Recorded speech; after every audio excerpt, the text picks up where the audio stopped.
Before we begin our presentation today, I am sorry to say that I have a very, very unhappy announcement to make.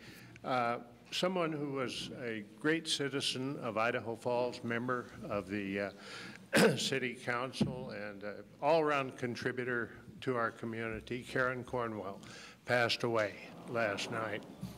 And I know she'll be missed by her family and certainly by all of her many, many friends here in Idaho Falls.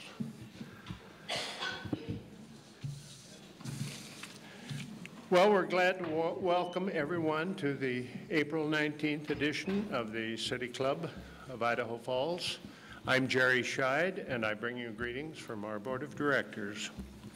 Before we begin our program, we like to thank our sponsors, Bank of Idaho, Idaho Humanities Council, Flora, Idaho, the Idaho National Lab, KISU, KISU-FM, and Raymond James. We're very, very appreciative of the kindness of these folks, and they make our presentations possible. Today's forum is being recorded and will be broadcast on KISU-FM at 7 p.m. Monday, April 30th. I was asked also to announce that on May 14th, they will do a rebroadcast of our forum that we had for the Republican gubernatorial candidates. I'm pleased to tell you about some very outstanding programs we have coming up. The evening of Thursday, May 17th, the City Club and the Alturas Institute will co-sponsor an event at the Benyon Student Union Center. Please join us for Conversations with Remarkable Women. It should be an outstanding presentation, and tickets will be available soon. You can check your email for more details. On Thursday, May 24th, we will return to the Benyon Center for a presentation by Idaho former Supreme Court Justice Jim Jones. His talk will be entitled Immigration and the World's Huddled Masses. Wednesday, July 11th, is our annual dinner meeting at the Benyon Center. For this very special occasion, we'll welcome famed scholar and author of material on Alexander Hamilton, Joanne Freeman. You may recall that July 11th is the anniversary of the duel between Alexander Hamilton and Aaron Burr, which, of course, didn't turn out too well for Hamilton. As always, index cards are available for you to submit your questions. If you want to just pass your cards to the end of the row, they'll be picked up and presented to our moderator. Now I'd like to introduce our moderator. He's an individual whose dedication to civil public discourse continues to inform and educate those who seek to understand our times. Please welcome City Club founder and president of the Alturas Institute, Dr. David Adler. David.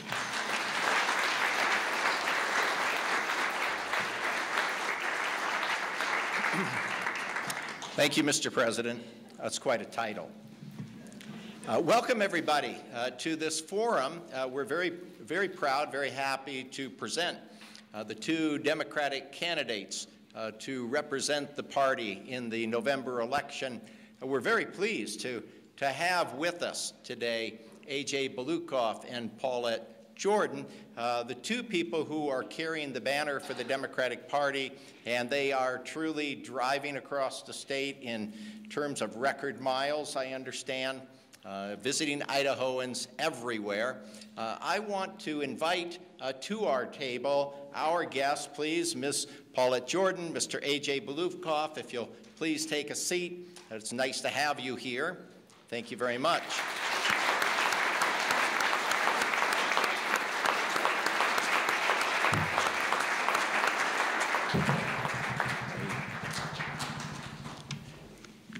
We particularly appreciate the fact that both of you are here today to engage in a great American political tradition, that of candidates for high elective office gathering to meet the public, to discuss issues of great concern, sharing their reasoning, articulating their positions, emphasizing their differences where those occur, and happily taking questions from the public. Nothing is more important to democracy than for candidates for high office to hear the public's questions and concerns and to address them.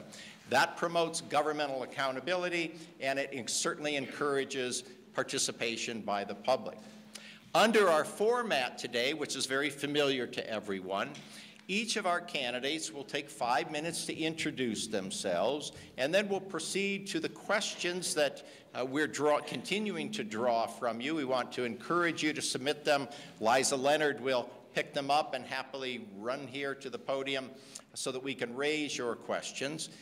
Each participant will have 2 minutes to address a question. The other candidate will have 2 minutes to respond, and we'll alternate the order of questions. And then we'll finish the program with each candidate taking 3 minutes to sum up their positions and to leave some departing remarks. So, ladies and gentlemen, we're going to begin by asking Ms. Paulette Jordan to take 5 minutes to introduce herself, tell us a little bit about her campaign. Ms. Jordan, would you like to use the podium if you like, or you can sit, your choice. And if you stand here, then I'll gladly take a seat with the audience. Thank you. Well, good afternoon, everyone. I hope everyone's doing all right. I first want to share my condolences. That's real hard news when you find out that a local champion has passed on. So I want to just say my own prayers internally and wish everyone well. Back home, when we lose someone, it really gets to our core.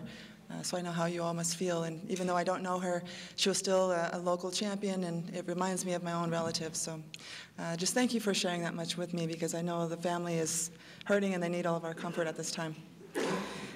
So I want to thank our moderator. Dave, thank you for taking this time. You sound like a wonderful individual. We just met, but I look forward to getting to know you better.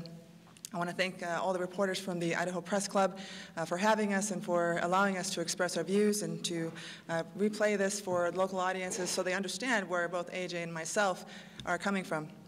And of course, I want to share thanks to the Idaho debate partners, and of course, thank my opponent here, Mr. A.J. Balukoff, for being here, as we want to share our opinions and our positions about what Idahoans want, which is exactly what I'm here for. And yes, we are traveling all over the state myself. I've been up and down North Idaho, South Idaho, all over the Boise region. It's been quite the journey, but I will tell you that it is a great experience. And first and foremost, I really want to get back to what we're all here for. As a mother of 2 sons, I tell people that we all want real education reform. I've experienced the ins and outs in the most difficult places. I wasn't able to experience the wealthiest portion of our state, which is Boise. And unfortunately for those of us in rural Idaho, we are struggling to make ends meet because we have lack of access to health care, lack of access to educational opportunities, and especially lack of access to economic opportunities. So we have a lot to do here in Idaho, not just Boise, but all throughout. And the voices that I represent are merely that. They are those from rural, urban, young and old, those who are retiring and have a future that they're facing, the young, the next generations to follow who are excited about what's there, but also looking for these opportunities to prosper. So my vision looking forward is utilizing the experience as a national business leader that I've had for the last 10 years. I've served on my tribal council. I have served in the State House for the last 4 years and had a great opportunity working across the aisle with Republicans and working with my own cohort in the Democratic Party. But we have so much to do in this state, and this is our window of opportunity to get it done. As I've championed issues from energy to education, really pushing the universal education system, and not only for parents, but business communities, because businesses and the ag community are really looking for opportunities to advance for everyone. They know that when we invest in education, we are able to expand in our entire economy. So they're seeing multiple opportunities, but they see how current leadership has left behind our students. They're not utilizing or investing into education the way we should be.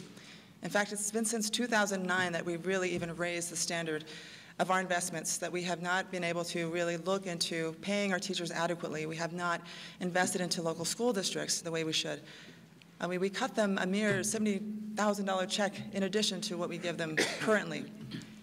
And then they use that, they try to stretch every dollar the way that they should and the way that they can in the best way possible, but we have to do more.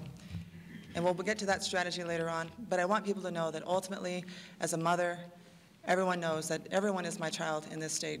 And as a businesswoman, I'm looking out for everyone's best interests. And I know that we have multiple opportunities, whether that's advancing in ag, tourism, our energy industry, and then really ultimately building on our education, because we are ranked 40th in the nation of 50. And that's in just investments in education alone. So when you look at it, our future sits on the next generation that's requiring us. They are relying on our voices here and now. So I ask all of you for your support here this afternoon. And I do look forward to all of your questions, which is why you're here. But this open forum is really for you. So I will be here as long as it takes to get down to the simple questions. But thank you all for just this opportunity alone.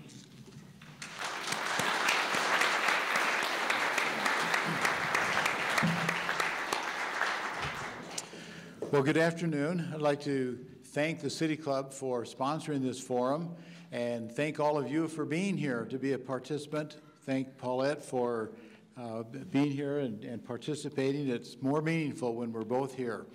And I'd like to thank my wife, Susie, for making the trek over this morning from Boise to be here. She sometimes gets to be with me on the trail, and I'm very thankful when she can be here with me.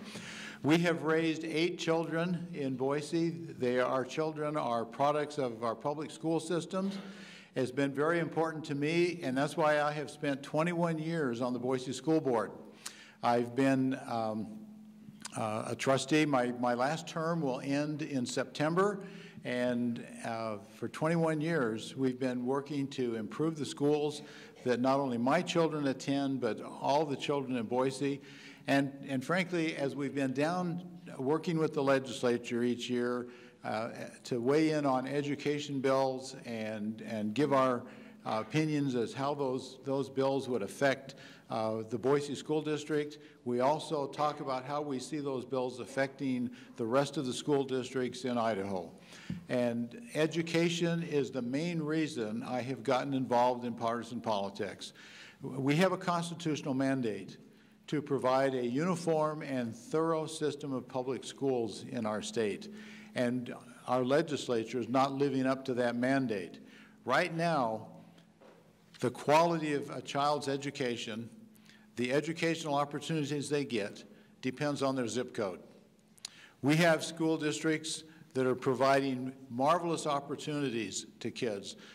They can take advanced placement classes, they can learn foreign languages, they can be prepared to go on to college or to a career technical education. But we also have districts where kids go to school 4 days a week. Districts where they've cut out the arts, music, physical education, foreign languages. And that's not right. A kid should be able to go to school anywhere in Idaho and have a quality education that prepares them to go on to college, to go on to a career technical education program, and to prepare them to have the kind of job that will allow them to support themselves and their family. That's my goal with education. Another issue that has driven me here is access to health care. I have been on the St. Luke's Hospital Board for 13 years. I currently serve as the chair of the West Region Board, where we supervise 5 hospitals in Ada and Canyon County and McCall. I've been involved in community needs assessments, developing policies to try to make health care more accessible to more Idahoans. And we have a legislature that has refused to expand Medicaid to bring health care access to 78,000 of our neighbors, Idahoans, working Idahoans who make too much money to qualify for Medicaid, but not enough money to be able to buy health insurance on the exchange and the subsidies. The other issue that drives me is access to our public lands. we need to make sure that our public lands stay in public hands. That's part of the Idaho heritage and tradition. It's why many of us live here, that we came here or that we stay here, is because we want to have access to our mountains, our rivers and streams, and to the desert. We want to be able to go hiking, camping, hunting, fishing, whatever the activities are that we like to do. And there are people that would like to change that and transfer lands to the state of Idaho. The fact of the matter is, Idaho cannot afford to own those public lands. We're much better off being stewards in partnership with the rest of the citizens of the United States and protect our public lands, our air and our water, not only for ourselves, but for the many generations that will come after us. And they should have access to a pristine Idaho, just like we have. I think I bring to the table some good experience and background to serve as the governor. I could tell you about my business background. I've been in business for approximately 50 years, almost 50 years, 30 as a certified public accountant. I've owned a chain of athletic clubs, and I'm one of the owners of the Grove Hotel, CenturyLink Arena, and the Idaho Steelheads hockey team in Boise. I'm proud of the fact that those three businesses have created over 400 jobs, and they've also revitalized downtown Boise and allowed other businesses and restaurants to spring up. So I'm grateful to be here. Thank you so much.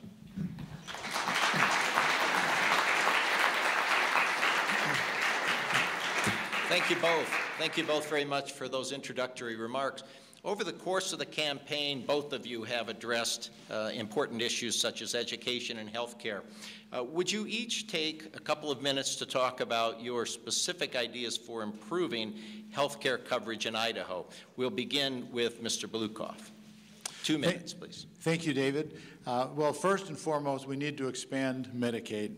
Now, that may happen on the ballot. There's, as you know, there is an initiative to put that issue on the ballot in November, so where the citizens of Idaho can vote our conscience about being able to provide health insurance to every Idahoan so they have access to health care. That's just the first step. We also have a shortage of doctors in our state. We rank 49th in doctors per capita in the United States. We need to have a plan to get more doctors here so that we have more access, so that when you need to see your doctor, it doesn't take 6 to 8 weeks to have an appointment.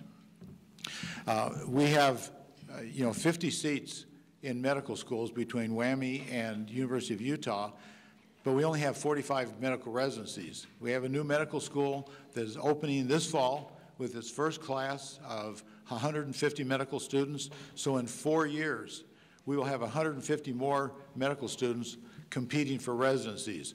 We have 4 years to increase the number of residencies in this state so that we can keep some of those 150 medical students in Idaho, and particularly in our rural communities.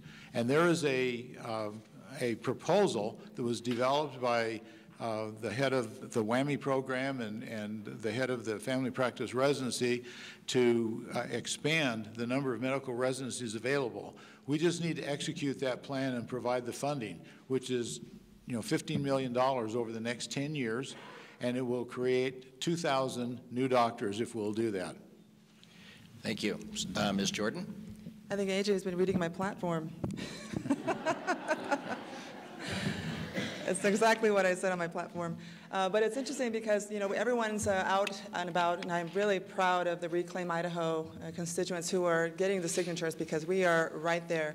But I want to remind folks that if you are able to get these signatures out, because we need more to reach our goal, and please raise your hand if you are one of those people who brought the petitions, because we want to make sure to gather as many as possible. So please reach these two people. This is incredible because we are actually there with this initiative. We can get this done. But we have to elect a Democratic governor who believes in expanding Medicaid on top of that, because when we pass this initiative in November, we need a Democratic governor in the Idaho House to then declare that we are going to fully expand Medicaid in this state. And it needs leadership to determine that. We've already found it out now that in the East Side, when the governor decided he was not going to expand Medicaid, even though the people had passed this initiative, that hurts the people. All that hard work for naught. So we want to make sure that we get a Democratic governor who is going to expand Medicaid into the State House. And number two, I've been talking about this as a promotion because as a businesswoman, like I said before, I've served as a national business leader across this country. And in every single state I've studied this issue and why Idaho has not expanded a publicly funded medical school, because we are lacking in medical providers. We are even 50th in the nation when it comes to pediatricians. I had this personal experience with my son where he nearly died, and because we have a lack of access to rural health care. And that's a big challenge for many of us in Idaho. Well, one of the major issues is we do have to do better than the WWAMI program. It's a great program, but unfortunately we're just not seeing a lot of our providers stay in. I helped build our rural medical center clinic up in North Idaho in the Benoit County area, and when we built our clinic, we are servicing a good majority of those from eastern Washington, western Montana, and central Idaho. And these are people who are caught in the Medicaid gap. These are people who don't have other access to health care other than telehealth. We can do better. But this rural clinic that I helped create, while it's a great business model, the structure itself needs support, and this is where the medical school can help in collaboration with the local 3 research institutions that we already have in Idaho. This would create a $1 billion economic stimulus in our state. Not only the jobs, but on top of that, creating the resource that we need in doctors, pharmacists, and of course our nurse practitioners that we need. So it's a goal of mine, of course, once we're governor, we will be able to expand. We have the funding. When we expand even Medicaid itself, working towards Medicare for all, we will have the opportunity to then invest these monies back into education. Good. Thank you. Thanks very much. Many of our audience members have exhibited concerns about the infrastructure problems confronting Idaho. Would you both take 2 minutes to explain how you think that the state should address the infrastructure problem and how you would persuade the legislature to fund those projects? We start first with you, Ms. Jordan. So we have multiple avenues of infrastructure, and I'll tackle 2 of them. The 2 major ones that I see are rural broadband investments. And unfortunately, we have roughly 22% of our state that is not covered by rural broadband. This would really impact not only emergency services for those who are in rural Idaho for medical concerns, issues, but also we have business opportunities. Small businesses, small business growth would benefit from rural access, rural broadband access. And on top of that, our schools. We had a lot of concerns locally, especially for those in eastern Idaho and northern Idaho that I've talked with in the constituent body who've said, we need access to broadband, simple connectivity. And because we don't have that yet, I cannot afford the travel costs, and I want to educate my children at home. And then of course we have college students who have found higher education unaffordable, and yet we have online educational opportunities if they had access to broadband. So broadband access is a major development of mine. I've already been able to expand it in my region. I've been part of developments to lay out fiber optics, which has been incredible for local businesses. It really has helped our bottom line. Unfortunately, all of Idaho has not expanded in this avenue, so I see this as being a major economic boost.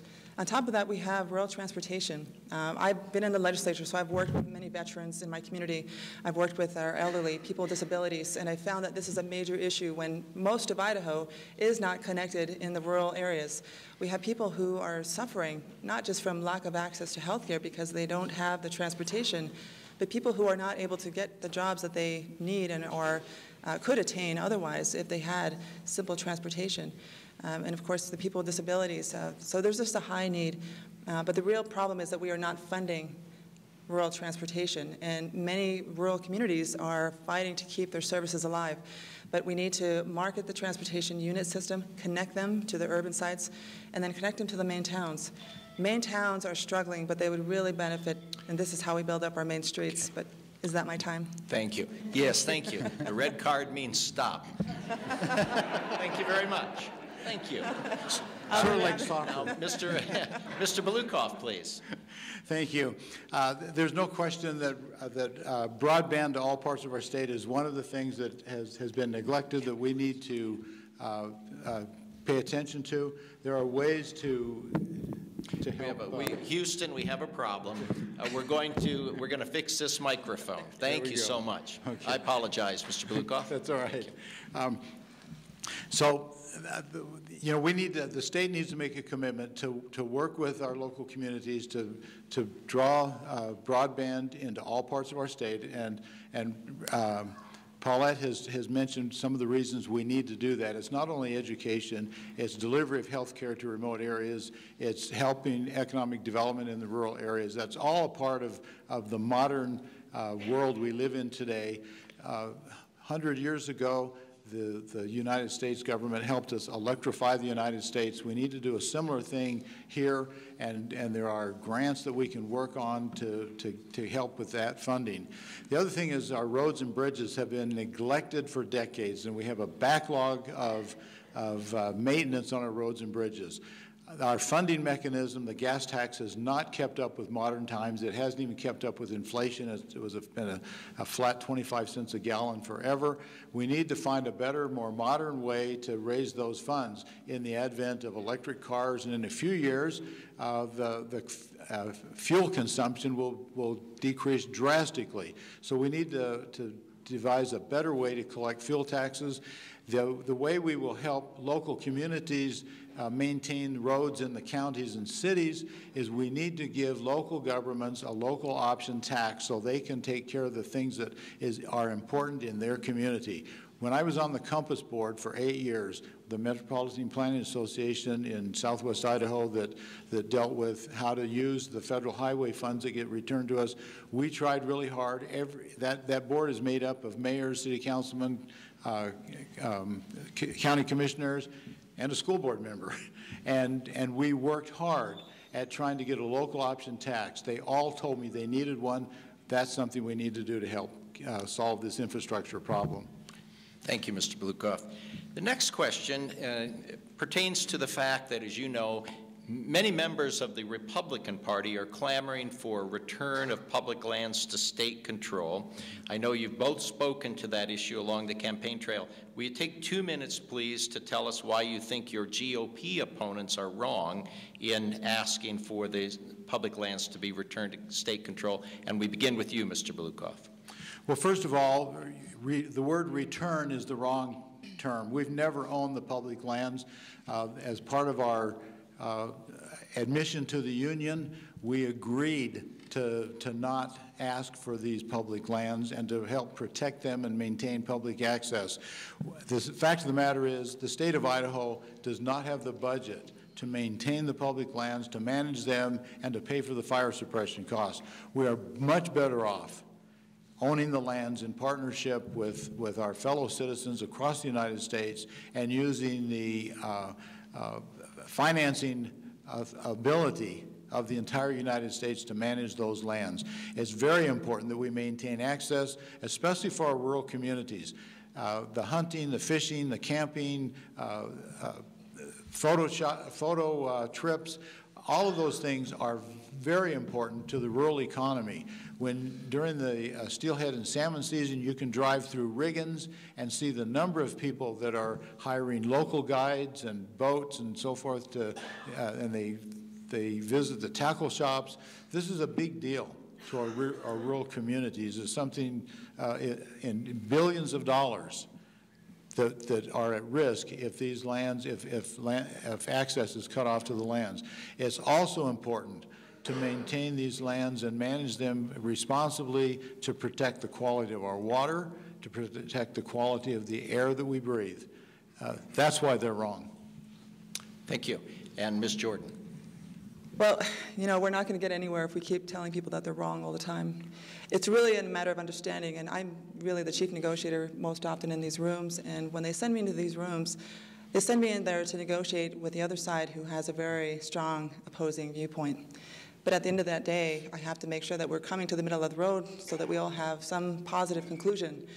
In my last 4 years in the State House, I found out that while many Republicans were pushing to privatize public lands, most of their opinions were valuable in the regard that they were saying, well, you know, granted I disagree because I firmly am for keeping our lands public, but what I'm learning in these conversations with the Republican Party is that they're saying, and this is why this is important because we have to understand where they're coming from, but they're saying that we want to privatize, basically switch over public land or federal land to state management so that we can better manage these lands. Well, I come from a very strong logging community. I also have a very lengthy background in forestry. However, what I'm learning from them is, even though they think this, I say in my own opposition and fairness is to promote the Good Neighbor Authority Agreement. This agreement has been long-standing, and I will have to be that person on the other side, and I've been working with them to nullify their bills or stand down in a way, because we have to work together. But legislation has come up every single year, and in these conversations behind in the office space, we would have basically an honest conversation about why this is important to them. And I said, well, honestly, we're looking at hits to tourism, we're looking at hits to business. But on top of that, why would we want to hand over the 90% of that public land to privatize it to the state? And unfortunately, we've fallen prey to wealthy millionaires, billionaires who are buying up state land and then privatize it without utilizing that public land for the benefit of local constituents, the Idahoans who the land belongs to. So when we have these conversations, thank goodness they are listening, because we're coming to a place in the middle of the ground to say that, okay, maybe this isn't a good idea. And so they reconsider, and they've actually not brought up these bills over the last session. So that was beneficial. Thank you. But yes. Thank you. Thank you very much. We have two questions pertaining to the Idaho National Laboratory that I'd like to pose to you. And this question goes first to you, Ms. Jordan. What is your position on the possible movement of radioactive waste from Hanford, Washington to INL for processing?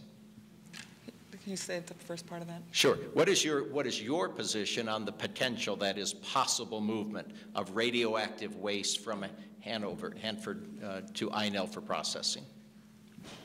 Well, we have yet to discuss this. I was just talking to some individuals from the INL, because I resort to the professionals in this regard. I mean, I have an energy policy and planning background, but I said, honestly, I want to speak to the INL leadership to understand better in this particular area of energy with nuclear.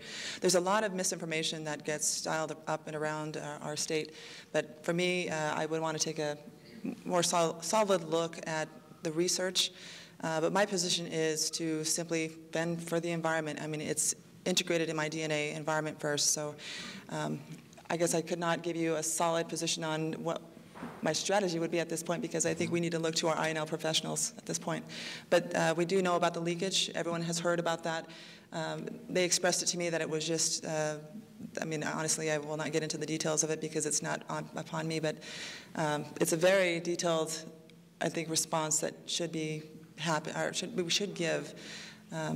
So I would tell you that to move forward with utmost caution, what I'm concerned about is protecting our aquifer, connecting, or any sort of contact with our water, our resource. I think that's our major concern here, because as someone who's very pro-environment and protecting everything from our land to our water and our air quality, we definitely don't want to hinder any of those protections or loosen any regulations. So for me, it's just protecting everything as best we can, but doing it responsibly and working with our INL representatives. Thank you very much. Mr. Balukoff, please. Thank you. We have the best scientists and engineers in the world working at INL. They know how to handle nuclear waste, and they've been doing it for years. We are almost at the end of handling all the nuclear waste from Idaho, and that has worked really well. The glitch has been when there was a couple of accidents at the WIP site in New Mexico, and it slowed down their ability to accept the waste after it has been compacted and processed here in Idaho. And so it has really slowed down moving the nuclear waste out of Idaho and into a permanent storage location. The issue with Hanford is again, that same, processing the Hanford waste will continue to provide those jobs that have been very competently handling the Idaho nuclear waste. The issue, though, is making sure that we can move that waste into the permanent repository where it's permanently and safely stored. That may or may not be the WIP site. I know there are a couple of other options that they would like to do. New Mexico would like to have a different site than WIP. I know Texas has volunteered to have a site that they would like to have a permanent storage facility. I think it would make a lot of sense for our state government to work with our congressional delegation, to work with the Nuclear Regulatory Commission, to work on getting a site where we could continue to exit the waste that has been compacted and treated into a permanent repository, so that it takes away the concerns and the fears of being able to treat the waste and have it stay here in Idaho without knowing where it's going to go. So the biggest issue is working on a national level to identify the permanent repositories so we can handle the Hanford waste. Thank you. Here's a follow-up question, and we begin with you, Mr. Balukoff. Do you support the construction and operation of the small modular reactor here at INL? You know, that's an important part of cutting-edge development in nuclear energy, is small modular reactors. And the Idaho National Laboratory is the best place in the world to conduct those studies, those tests, and to understand what the what the potential is for these, what kind of issues may come up, and that probably should be built and tested by our scientists and engineers that are housed and work at INL, so that many smaller cities, including Idaho Falls, are very excited about the potential of these, as they call them, SMRs, to provide electricity and for their community. As I understand it, one of those modules, they can put 12 of them in a footprint about the size of a Walmart, but no higher than that and no larger. It would contain 12 of those modules, each one producing 50 megawatts of power, and that would produce a lot of electricity for small cities. It's a potential that needs to be studied, and INL is the best place in the world to study and test and understand what the potential is for those small nuclear modular reactors. Thank you very much. And Ms. Jordan, please. Yeah, we have a prime opportunity with the INL. I mean, they're significantly doing very well across the country. We are #1 in the nation, if not the world, in our nuclear advancements. So I'm pretty impressed with what they're doing thus far, not only in clean energy development, but the micro-reactors. So working as a representative for our state, for the 13 western states of this region, it was really my responsibility to look at how we could be the leader in energy, and then how we balance out energy with solar, wind, geothermal, which we are really the leading state house in the country. We're the first state house in the country to have geothermal.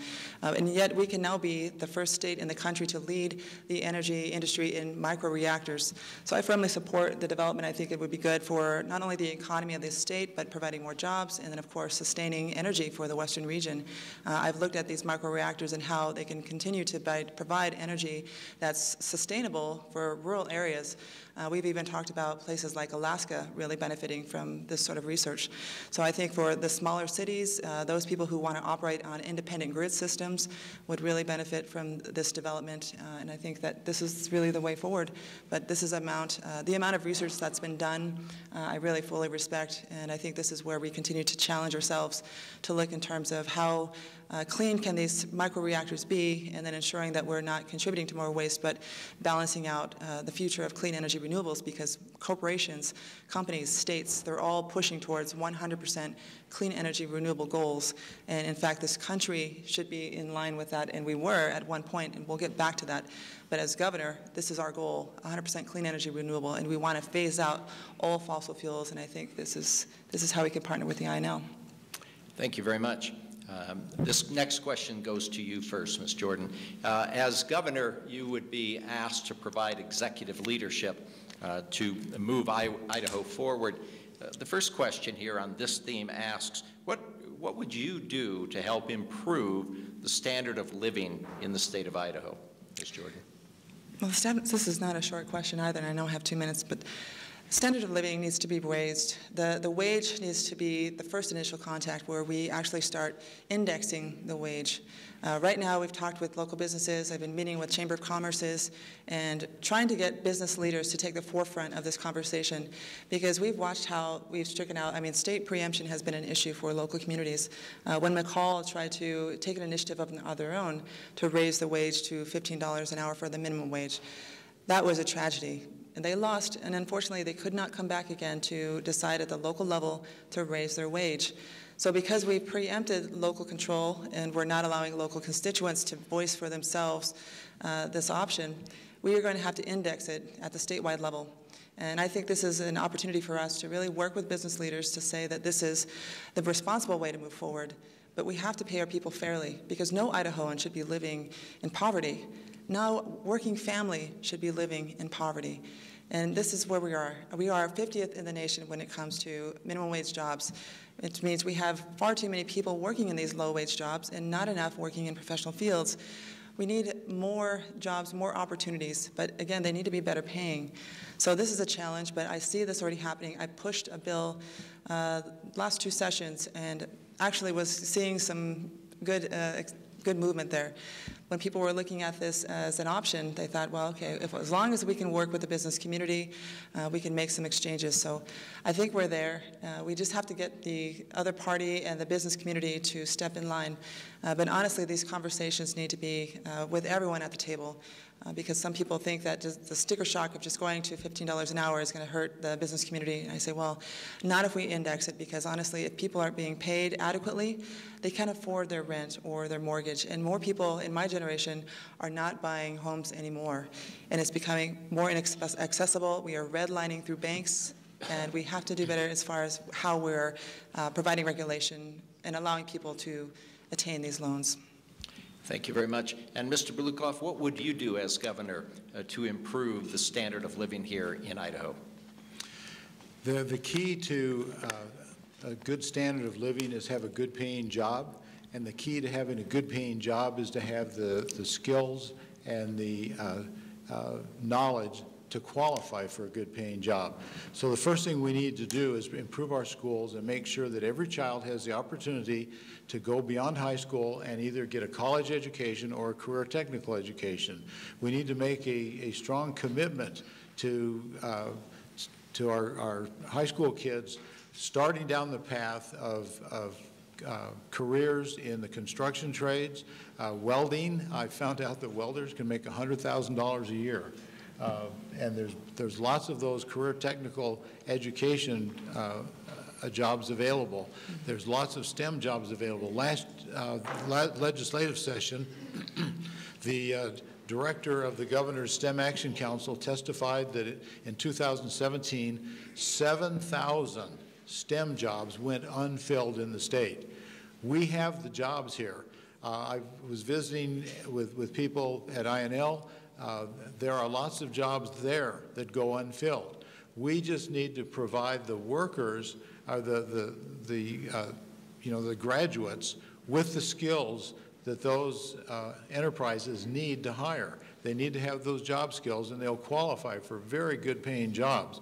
And so we need to make a commitment. As a governor, I would make the commitment to better support our schools, better support a career technical education center in every school district, or in places like in western Canyon County, western Idaho, where 5 school districts have come together to have a career technical education center where they share the costs and send their students to that school and provide health services and other technical jobs. Thank you very much. This next question goes to you first, Mr. Balukoff. Continuing with the theme of gubernatorial leadership, you're going to like this question, I assure you. What would you recommend to the audience that we do to promote better civil discourse in our society so that we don't permit the telling of half-truths and outright lies? Well, first of all, stop rewarding negative advertising. I think the reason we see so much of that is that it works, and that's a sad commentary. I have purposely tried in my ads to be positive, to talk about the issues that are important to not only me but to Idahoans, and to present my vision for what we can become, and to build hope in the people of Idaho. I think it is absolutely wrong to misrepresent your opponent, to say bad things. I wonder, as I watch the Republican ads, and as I see these negative ads, and they're all calling each other names and exaggerating or misrepresenting their opponent's positions, and I can't help but thinking that on May 16th, two of those candidates are going to have to start saying nice things about the other one. And I don't think you're going to see that in our campaigns. You know, we try to be very respectful to one another and point out the differences and the contrasts, but I'm not trying to represent or misrepresent or even present Representative Jordan. I'm trying to present myself, and I think it's important that we model good behavior and demonstrate that positive ads do work. And I'm getting good comments all over the state where I travel that they appreciate my positive advertising and the fact that I haven't gone negative. Yeah. Thank you very much. Ladies and gentlemen, thank you. I ask you to hold your applause, please. In all fairness, then you're encouraged to applaud after. Ms. Jordan answers the same question. What would you do? Well, I think that's fair because, civil you know, discourse? we're going above and beyond. We're, you know, very positive. My grandmother, she said, if you have nothing nice to say, then just don't say it. But you have to lead by example. You have to have integrity, and you always show kindness and compassion towards people. So yeah, it's been good. I think I really appreciate AJ and, you know, I guess the way we have run our races thus far, because when I ran the last 2 years in a very strong Trump district, I've run against Republican opponents who have not been that way. But yet, my grandparents, they're good people, and I've watched them and how they were when people were challenging them. And one of my first opponents, very far right, very opposite viewpoints, and every time I'd see him, I would always give him a hug, ask him how he's doing, how's the family, and I really genuinely cared about him. And that really, I think, caught him off guard. So from trying to come at me with this really opposite, strong, you know, kind of a male-dominating sort of position and just judging, and he knew I wasn't judging him. But I think leading by example is truly the way. And honestly, compassion towards another teaches someone, because I taught him that, you know, I'm not another politician. I'm not here to berate him or misrepresent him or try to say he's anyone else, because he's a father at the end of the day. Regardless of our, you know, opposing viewpoints. He's a father and a husband and a member of the community. So that's how I look at AJ. You know, he's the same position. And, you know, so we have to look at each other as humans, human beings. In the State House, I've learned over the last 4 years that we have civil discourse trainings for a reason, because honestly, it's kind of white glove nature inside that State House. We get to be pretty contentious sometimes, and at the end of that session, it gets pretty heavy. But we have to realize that we're all representing our constituents, and we have to be very professional. So for me, just taking that high road is good, and I think that people have noticed, which is why a lot of my Republican colleagues have said, you know, you have led the way. You are the leader. In fact, I hope you're governor, because we need more of it. And I thank people for saying that, because we do need more of it. Thank you. We show equal balance here. The City Club of Idaho Falls. Thank you, but no more. Until the end of the program, please. You'll like this next question, another fun one, and this is going to go first to you, Ms. Jordan. What is your reaction to President Trump's ongoing assault on freedom of the press through his dismissal of members of the media as engaging in quote-unquote fake news? Well, I can tell you what I'm going to do. As governor, I will be one champion for the press. I will protect free media. I want to ensure that we have net neutrality in place. I have been one who's wholly supportive of ensuring that we have free press and free speech. In this state, it's a tough place to be sometimes. My son, who's 14 years old, when I was speaking on the Capitol steps at the rally for Enough is Enough with our students, they said to me, you know, we want a champion. We want someone who will stand with us, because we don't feel that the State House is with us. So I showed up, and I was their keynote speaker, and I told all of them that day that you are the leaders here and now. This day and age, everyone is relying upon your leadership and your voices. And the media, you know, fake news or not, this is not fake news. But as long as we have people who are there supporting the media and not speaking negatively, because we have some great people in the state, it's really a matter of us showing respect, but really relying on those local voices because the kids need us. And when I learned that same day that my son was told no from his local base in his school, no, you should not walk out, or we're going to find in a way he was going to be docked in school. And I thought, this is not what we should be teaching our kids. So free speech, free media, free press, that's the way it is going to be under my governorship. Thank you very much. Mr. Balukoff? About a week ago, I attended the National School Boards Association meetings in Texas, and one of the keynote speakers was Ann Compton, one of the longtime White House correspondents, and she came out to give her keynote address, and she began her address this way. This morning, in her best, reporter voice, which I can't imitate, but she said, "This morning, President Donald Trump got out of bed, walked to the shores of the Potomac River, walked across the water to the other side to meet with the people at the Pentagon, and CNN came out with a headline story that says, 'This proves that President Trump can't swim.'" And then she said, "This is fake news." I think our president, as well as our governor and other officials that are elected in positions of trust, have a moral responsibility to set a good example of respect, particularly of the press, who in my view have done a good job. In my 21 years on the school board, I've had many opportunities to be interviewed by the press. And every time, I know they are trying to do a good job. And once in a while, they get it wrong. But when they know, and you point out when they've got something wrong, they are very willing to publish a retraction or a correction. But the important thing is to understand and to trust that they are trying their best to do a good job, and they really appreciate it when those of us who are elected, even if it's just on a school board, trust them and help them do a good job. And I think it is counterproductive and just wrong to publicly denigrate them and tell them that they're being biased, and that shouldn't happen. Thank you. Thank you very much. The next question.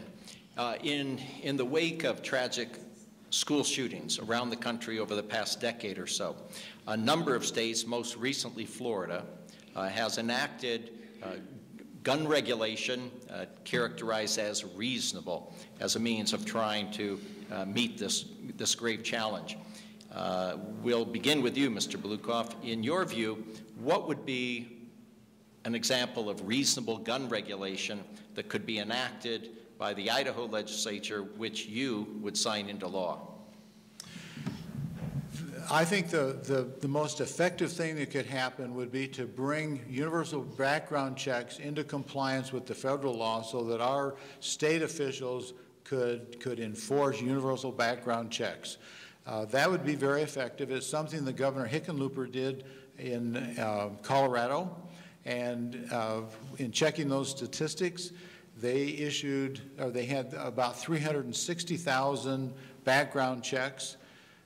Just a little over 7,200 of those were denied because of records on, having felony convictions and mental illnesses, domestic violence, and so forth. And he felt it had been very effective to keep guns out of the hands of the very few who would be irresponsible with guns. Idaho has a tradition of owning guns, and I own guns. I use them for hunting. And it's my experience that the vast majority of gun owners are very responsible with those guns, and it's a very few minority that are not responsible. And universal background checks would help to identify people who have been convicted of violent felonies, domestic abuse, or that suffer from some kind of mental illness. And in Idaho, the most common form of gun violence is suicide. And so we need to make a commitment to being able to identify early on people who have mental illnesses and get them connected with the right kind of therapists that can provide them the therapy and the help that they need to overcome and perhaps recover from the mental illnesses. We are very low in mental health professionals in this state in the per capita measurement. That's one of the commitments we need to make as we commit to have more doctors and healthcare professionals in this state. Thank you. Ms. Jordan. Yeah, these last shootings were really hard-hitting to the country. It really rallied up our next generation, all of our kids, high school kids and below, our younger generations. The kids that I've spoken with, they are looking for real leadership to make firm actions in this state. As a mother of two sons, I know what they're talking about, where they're coming from. As governor, I want to make sure that all of our families feel safe and secure, especially if you're dropping off your kids to local public schools. I want to ensure that you're comfortable and you know that your kids are safe. So in doing so, we want to make sure that we're expanding SROs. So we have resource officers within our schools protecting our children. We have surveillance programs. We want to advance our systems within our schools. And on top of that, we do want to ensure that we are being compliant with universal background checks. And on top of that, our kids, they've asked me, they said, well, what can you do about bump stocks?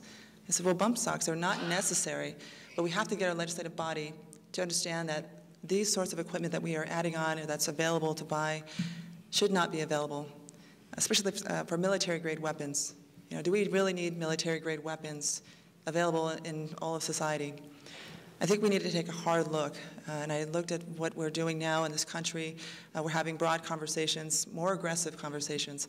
But here we are in Idaho. When I speak to youth and we're in these auditoriums, this is the next generation, mind you. 99% of them raise their hands as gun owners. So it's upon us to educate them that while you can own a gun, it isn't your right to pull the trigger at just anything. So we want to make sure that we hold everyone accountable if they pull that trigger. So it's really going to be upon us to ensure that we are upholding people to the law, that we regulate well at the local level, that we investigate, and we hold people accountable. It's going to be challenging in the state, but I remind people that, yes, we are a gun state. However, we should be the most responsible gun state in the nation. And it seems like an uphill climb. And I'm from rural North Idaho, where everyone is beholden to their guns. But we can do it. And I know these conversations are very heavy for people, but we're almost there. Thank you. Thank you, Ms. Jordan. We're nearing the end of our allotted time together, so I want to ask one more question before we move to closing remarks, and this question goes first to you, Ms. Jordan. The state of Idaho, with very few exceptions, has been governed for the past 25 years or so by a single party, the Republican Party. What would you say to Idahoans who are viewing this program on television or listening to radio, as well as our audience members? What would you say to those who are disappointed in the laws, the policies, the regulations, and the programs that have been enacted and promoted by the Republican Party? Ms. Jordan. I would say to the public that we've been fooled for far too long. I come from North Idaho, and in my constituency base, I mean, I've been raised both north and south, and here even in Pocatello. And the fact is, when people make empty promises and they never carry those out in the State House, you're left with holding nothing but those empty promises. And that is the challenge and the frustration of every single Idahoan that I've met. And some of these people are the same folks who have voted for Trump, but they voted out of frustration. And these are the same people who are saying that for the first time ever, I'm excited to vote for you because you represent the same things that I was frustrated with, which is people not holding integrity, not walking their talk, or fighting against the causes that are working against us. I've been upholding these values in the State House for 4 years. As a businesswoman working at the national level, I've worked with the president, I've worked with people in Congress and the U.S. Senate. I've pushed legislation that has been very successful and actually helped people in local communities, helping create 700,000 jobs, expand the economy, expand access to health care and education. These opportunities are here for us in Idaho, and they are not empty promises.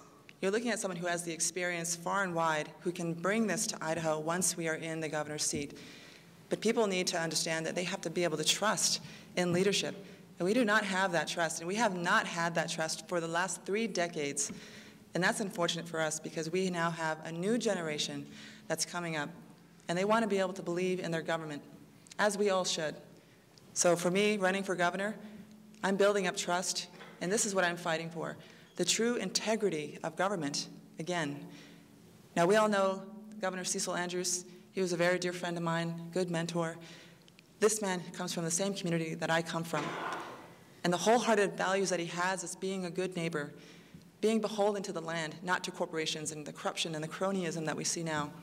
And all the fact that we see, the facts of the corruption in government is what we have to fix. This is your champion, right here. I'm fixing that day in and day out, but I need you all to stand with me to help me, and we'll get there. Thank you. And Mr. Balukoff, please. You know, it may have been more than 20 years since we've had a Democratic governor, but it's been 57 years, since 1961, that we've had a one-party domination in the legislature. And we ought to look at where that's taken us. I call Idaho a scroll-down state. You know, if we want to find out where Idaho stands with respect to the other states of the Union, you scroll to the bottom of the list to find us. Whether you're talking about education, whether you're talking about median income, you pick it. You scroll down to the bottom of the list to find us. And I think that proves that we are best served if we have balance in our state government. And we are best served to not have one party have so much control that they can do things because they can. My mom used to tell me, just because you can doesn't mean you should. And the safeguard is a balance and bringing people together to have a bipartisan approach to solve the issues and the problems that face our state. If we had balance in our legislature, I know we would have much better laws. We would not have the extreme positions that we see being put forth in our legislature. And that's what I would encourage people to do, is to take a look at the Democrats, not only in the governor's race, but in the legislative races. Let's bring some balance to our state. That's what I would tell you and every Idahoan, and that's what I'm telling people as I travel around the state. Let's bring some balance. There are good people in both parties, and we need to recognize that, and let's elect those people who will truly represent their constituents as opposed to special interests, and let's bring together people who are willing to come together to look for common ground and come up with solutions that will benefit the people of Idaho. Thank you. Thank you very much. And now we move to the closing round of summaries. 3 minutes to each of you. Ms. Jordan began, and so we'll offer you, Mr. Balukoff, the opportunity now to proceed with your summary remarks. Thank you. I am always used to the woman getting the last word. So what I would say is, as you look at the two of us running for governor, you're not going to find a whole lot of difference in our platforms. We both stand for better schools, access to health care for everyone, protecting our public lands. And as you've heard us talk, when it comes to policy issues, you don't hear much difference between us. So how do you make a decision on who you're going to support? I think you've got to take a look at the experience that we bring to the table, the disposition we have to be able to work with a probably Republican majority legislature. I believe that my background, my experience in business of creating jobs, my 21 years on the Boise School Board of being down at the legislature, establishing relationships with legislators from both parties, both Republicans and Democrats, my experience on the St. Luke's board for the past 13 years, where we deal with all kinds of healthcare issues. And I should point out that when you serve on a school board, you get lots of experience bringing people together. There is nothing more controversial that a school board can do than change attendance boundaries. That takes a lot of skill and patience and understanding and listening in order to bring people together to decide how to change the boundaries, the attendance boundaries in schools. I've got that experience. I've got the experience in business. I've got the experience in healthcare. I've got the experience in education. I think I'm your best choice, and I would ask for your vote come May 15th. And thank you again for sponsoring this forum. David, thank you for moderating, and Paulette, thank you for being here and being a part of this. Thank you. Ms. Jordan, 3 minutes, please. Thank you, David. Well, first, thank you for moderating, and I'd like to thank everyone for being here in the Idaho Press Club, and of course, AJ, thank you for being here. I would love to say that I agree with AJ, but this is where I disagree. We are very different, and we do have a lot of great points, though, in our platform. And we are, Democrats. I think we have a lot of great ideas. Unfortunately, this is where we differ, because as a progressive, I'm very strong in terms of economy and education and women's reproductive rights, and ensuring that we are protecting public lands and ensuring that we are providing for everyone's access, not just those who are certainly in wealthier areas, but those who are less privileged. It is in fact why I'm running, because very few people have access to health care in the rural parts of areas that I'm from. I have actually, I don't talk about my background a whole lot with people because you don't get a whole lot of time to do so. But I grew up on farmland, my family farmland in North Idaho, where people just struggle to get by and make ends meet. And as a mom of 2 sons, I wanted to make sure that my kids had access to everything in the same way that my parents did. So they fight for our education because they know that education is the best way to achieve any kind of success. So for me, I'm fighting for every kid when it comes to educational opportunities, not just to have access, but to have world-class education, which is why it comes down to reform and universal pre-K. But also, as a businesswoman, I want to make sure that we have access to health care, that we're protecting the public lands and protecting the environment. My business experience has been far and wide. I've served more than just on boards and committees. I've served on my own boards and committees locally, but I've actually built rural clinics.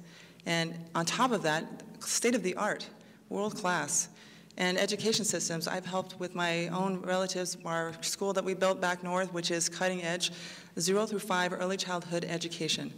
And the reason why I know that this is so successful and why it should be there at the forefront when we talk about innovation in education, it should be an opportunity that everyone can opt into, not just those who are wealthier or in the Boise district. Because we need to make sure that everyone in the state of Idaho has this opportunity.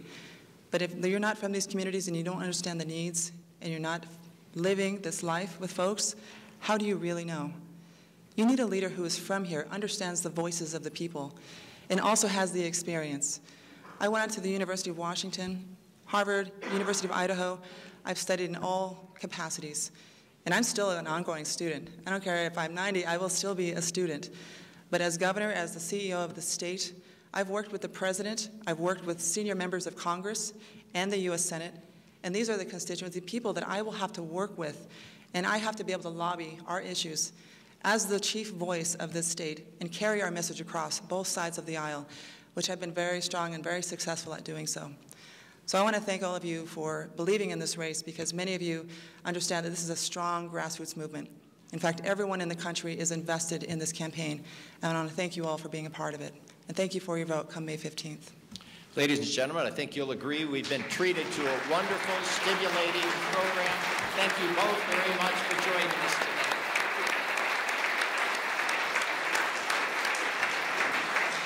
All right, thank you very much. Many more to come.